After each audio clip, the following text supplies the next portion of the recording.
મોરબીના સરાળા ગામથી એક મહત્વની ઘટના સામે આવી છે, તેની ઉપર નજર કરીશું।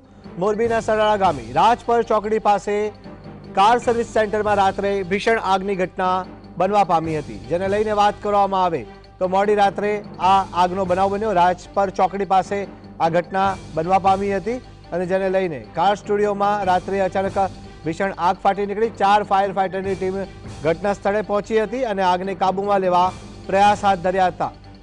હાલમાં મળતી જાણકારી અનુસાર આગ ઉપર મહાજહેમતે કાબુ મેળવી લેવાયો છે। રાજપર ચોકડી પાસે આવેલ ટેક્ઝો કાર સ્ટુડિયોમાં ગઈકાલે મધરાત્રિએ અચાનક જ ભીષણ આગ ફાટી નીકળી હતી। કૃષ્ણા કાર મેળાની સામે આવેલા આ સર્વિસ સેન્ટરમાં આગ લાગતા અફરાતફરી મચી ગઈ હતી।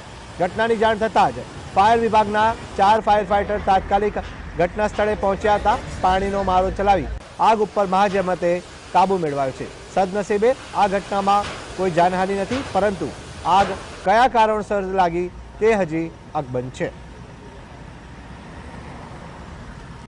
વધુ જાણકારી માટે ફોનલાઈન પર જોડાયા છે સંવાદદાતા રવિ। જી રવિ, જણાવશો આગની ઘટના બનવા પામી, કયા કારણોસર આગ લાગી હતી તેનું કોઈ સ્પષ્ટીકરણ સામે આવ્યું છે કે કેમ?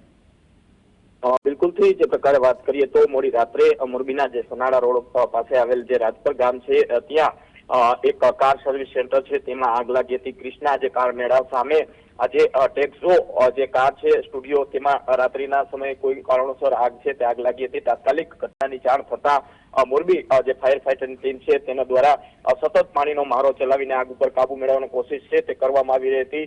મોડે સુધી જે મહેનત કર્યા બાદ આગ ઉપર કાબુ છે તે કાબુ મેળવ્યો હતો, પરંતુ જે રીતે ફાયર વિભાગની 4 જેટલા જે ફાયર ફાઇટરો છે તેના દ્વારા સતત આ પાણીનો મારો ચલાવી અને આગ છે તે કાબુ કરવાની કોશિશ કરી છે। હજુ સુધી જાણવા નથી મળ્યું કે કયા કારણોસર છે તે આગ લાગી હતી। આજુબાજુ વિસ્તારમાં જે લોકો રહેતા હતા તે પણ મોટી સંખ્યામાં એકત્રિત થઈ ગયા હતા અને સાથે સાથે જે પ્રકારે કહી શકાય કે ફાયર વિભાગ દ્વારા મોડી રાત્રે આજે આગ ઉપર કાબુ મેળવ્યો હતો। જી રવિ, આપ જોડાયા, આપનો આભાર।